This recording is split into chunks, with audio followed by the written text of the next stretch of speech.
It was 1740 when anti literacy laws were enacted in the South. Now, this is around the time of the First Great Awakening and the Enlightenment period. The law simply made it illegal for any white people to teach Black children, parents, what have you, any Blacks to read and write. There had been uprisings, and white people were afraid that if Blacks were educated, they would, in what they considered, forget their place. In Norfolk, Virginia, some of the residents were a little bit confused about this law. They basically thought that as long as the Blacks were freed, it was okay to teach them to read and write. Little did they know that is not how the law read. Margaret Douglass is who we're going to talk about today. And Margaret, she was a single white educated mother of one who transplanted from South Carolina to Norfolk, Virginia. Margaret was quiet, kept to herself. She really didn't deal much with her neighbors, but she was the type of person who, because she was a Christian, felt that it was her duty, her obligation to care for those less fortunate than herself and to make sure that if she could lend a hand, she did. So Margaret decided one day to start a school where she would teach little Black children to read and write. Now, Margaret by profession was a vest maker, and her daughter assisted her, but she didn't really like it. She preferred teaching.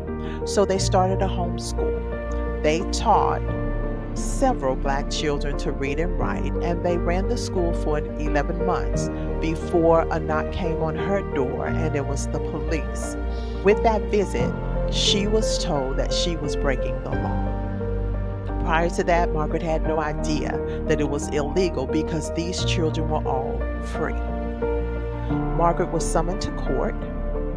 She appeared on her appointed time and date, and she walked into the courtroom calm, cool as can be, to defend herself because she was honest. She was going to own what had happened and let the court know in no uncertain terms, did she ever intend to break the law. So when Margaret got up to make her statement, that's what she did. She got up and she told the court who she was, that she was from the South. She's always been a Southerner. She would never do anything to go against the law.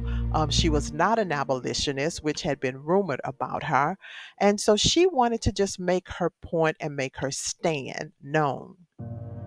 She called a few of the church members, because church members were also teaching the Black children how to read and write. She called a couple of them to the stand, and they denied knowing what she was talking about. So I'm assuming that that made her a little bit upset.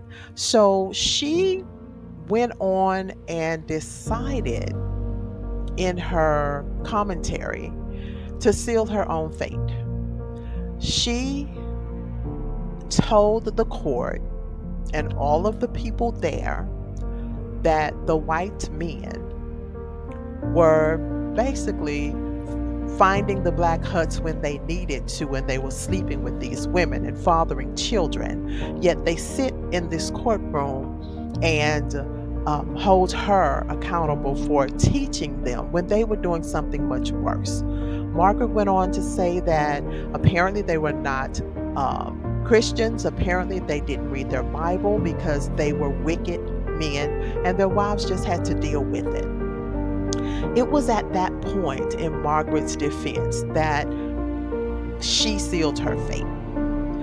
People don't like their sin called out, especially when they're not ready to own it. Margaret called out their sin. They sentenced her to the full 6 months in prison, and she had to serve that time. She served it, and when she was freed, she decided Norfolk was not the place for her.